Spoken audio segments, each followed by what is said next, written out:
السلام عليكم. طبعا شوفوا موضوع الصرف ونزول الصرف، حتى الأطفال بعمر 6 سنوات 7 سنوات يأتون إلى التاجر يقولوا له السعر نزل والصرف نزل. سألكم بالله من يتحمل ذنب هؤلاء؟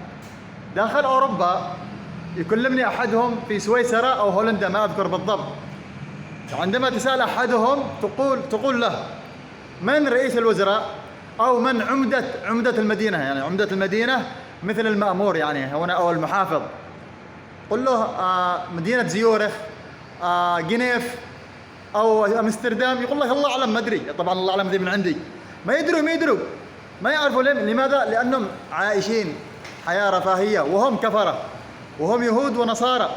فنحن المسلمين أو المسلمون نعيش هم وغم ونحن في الطفولة. والله عيب، لازم الطفل يهتم بالتعليم ما يهتم بالسياسة. من الذي أوصلنا؟ كل فاسد وكل ظالم نسأل الله أن يقسم ظهره.